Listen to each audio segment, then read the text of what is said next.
শুভ সন্ধ্যা সবাইকে। আশা করি তোমরা সবাই খুব ভালো আছো, সুস্থ আছো। আমিও ভালো আছি। আর আজকে এখন চলে এসেছি হ্যাশট্যাগ আমরা সকলে আজকের টপিক নিয়ে। আজকে আমাদের টপিক হচ্ছে মনের মানে কি বলবো, ভেতরের কথা শুনছি। অ্যাকচুয়ালি তোমাদের আগেও বলেছি যে আমি অনেক আগে টপিকগুলো দিদিকে সুবিধার জন্য দিয়ে রাখি, তো সেইটা তো মানে এখন মনে নেই। আর এদিক ওদিক থেকে জোগাড় করে আমি টপিকগুলো দিই। আমার এগুলো নিজস্ব টপিক নয় যে আমি নিজে বানিয়ে টপিকগুলো দিয়েছি সব সময়। তো মাথায় সবসময় থাকে যে টপিক দিতে হবে দিদিকে, নাহলে দিদি বা এত রোজ দিন টপিক দেওয়া চারটিখানি কথা না। এত এত এত আমাদের ভিডিও হয়ে গেছে, তো রোজ টপিক দিতে হয় দিদিকে। তো সেই জন্য তো যাই হোক, আমার যেটা কবিতার ভিডিও দেখছিলাম একটুখানি, কবিতার ভিডিও থেকে মানে কিছুটা কানেক্ট করলাম যে কবিতা ঠিকই ধরেছে। আমরা অনেক সময় আমাদের মনের কথাগুলো আমরা অনেক সময় মানে ধরো মনে অনেক কিছু চলে, কিন্তু সেটা আমরা বাইরে হয়তো প্রকাশ করি না, কিন্তু মনের মধ্যে থাকে। তো মনের কথা কি মানে মনের যেগুলো কথা সেগুলো কি আমি শুনছি? তো আমি মনের কথা শুনি, ঠিক আছে। আর আমি মনে করি যে ঈশ্বরই যেটা আমাদের বলায় সেটা কোনটা ঠিক কোনটা ভুল, সেটা মনের সাথে বসলে, নিজের সাথে বসলে মন যেটা বলছে সেইটা কিন্তু আমাদের ঈশ্বরের কথা হিসাবে আমি ধরি, আমি মনে করি। তো এমন অনেক কিছু হয়েছে আমার লাইফে যেগুলো আমি মনের যেগুলো এসছিল, কিন্তু সেগুলোকে আমি ইগনোর মানে করিনি, যে ভেবেছি ও ঠিক আছে বলি, তো তার কিন্তু সেগুলো আমার কিন্তু খারাপই হয়েছে। তো ওই জন্য আমি ভীষণভাবে মনের কথা শুনি। ধরো কোথাও কিছু করার সময় ভাবি যে এটা করবো কি করবো না, তো অনেক কিছুই হয়, অনেক কিছুই চলে, যেগুলো সব কিছু তো করেও হয়ে ওঠে না। আবার কিছু কিছু যেমন আমার মনে হয় মন থেকে সাড়া দেয় যে এটা করো এখন, বা এটা করা উচিত, যেটা কোনো দূর দূরান্তে কোথাও কিছু ভাবিনি, কিন্তু সেইগুলো আসে। তো সেই রকমই মনের কথা শুনছি, মনের কথা সত্যিই শোনাটা জরুরি। হ্যাঁ, এবার আবার অনেক সময় শোনা যায় যে মনের দুটো কথা বলে, একটা বলে করবো আর একটা বলে করবো না। তো সেটার উপরে একটু ফোকাস করে দেখতে হয় যে কোনটা করবো জোরটা বেশি। বা ধরো এরকম হয় যে করা উচিত না যদি হয়, তাহলে সেই দিকটাই দেখবে তোমাকে মন সায় দিচ্ছে যে হ্যাঁ না এটা করিস না, এটা ঠিক হবে না। বা যদি করার হয়, হ্যাঁ এটা কর, এখনও মানে বেশি করে দেখবে জোর দেবে মনে। তো সেটাই হচ্ছে মনের কথা শোনা। মনের কথা মনের কথা অবশ্যই শোনা উচিত, মনের কথা শোনা দরকার। বসে যে মন তোমাকে কি বলছে সেই মতো চলা উচিত।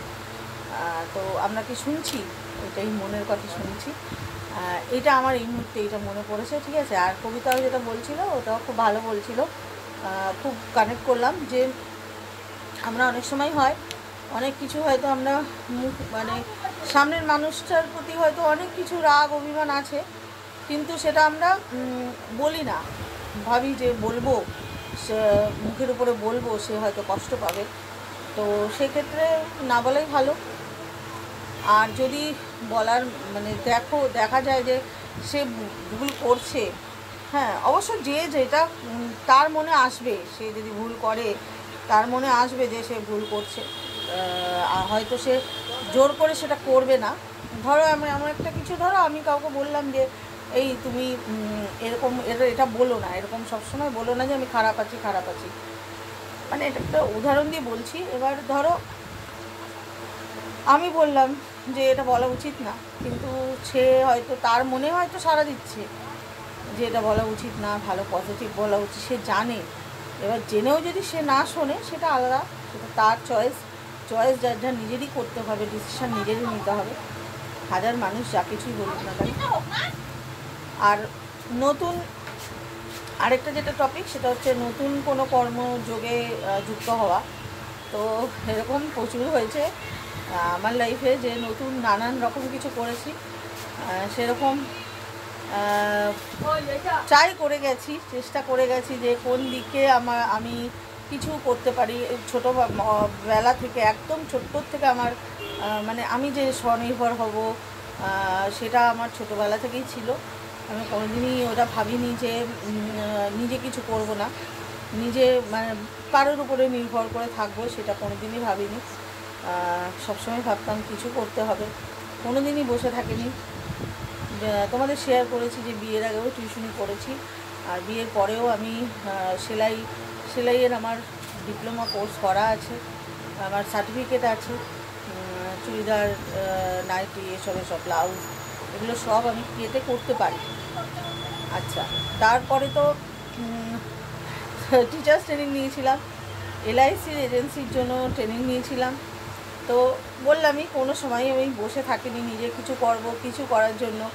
যেমন এই যে ইউটিউবে করেছি, শিখেছি, তবে ওই সব কিছুই কবিতাও বলছিল যে সব কিছুই টাকা ইনকাম করাটাই সাকসেসফুল নয়।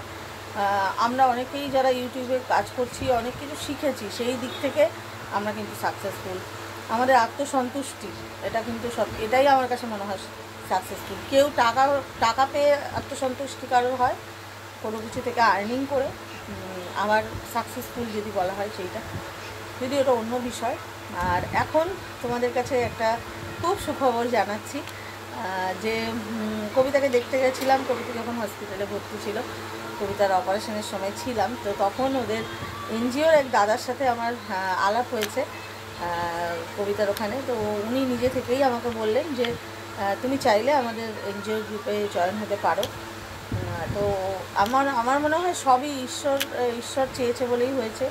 তো আমি ভীষণ খুশি। আমি সত্যি মন থেকে বলে না, মন থেকে তুমি যেটা চাইবে সেটা পেতে পারো।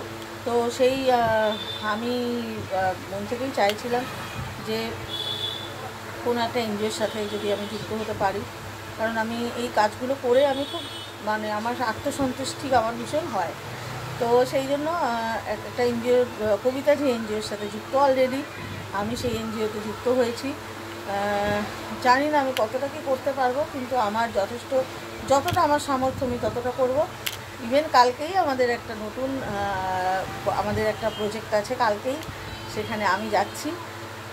তো অবশ্যই আমি ভিডিও তো বানাবোই, কী করছি না করছি।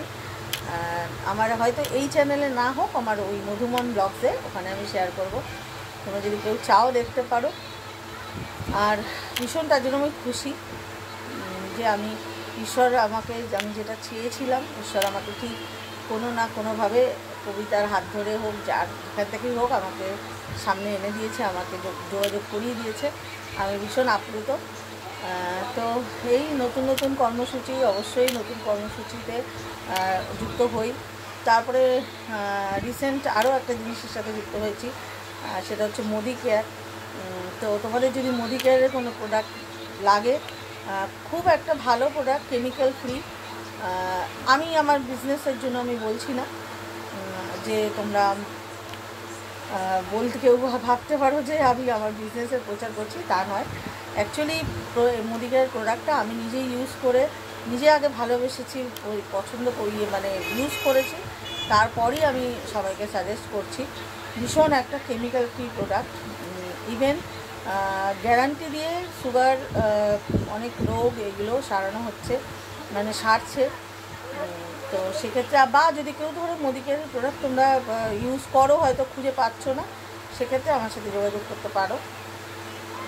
আর তো আমি নতুন কর্মসূচিতে যুক্ত হতে আমি পছন্দ করি।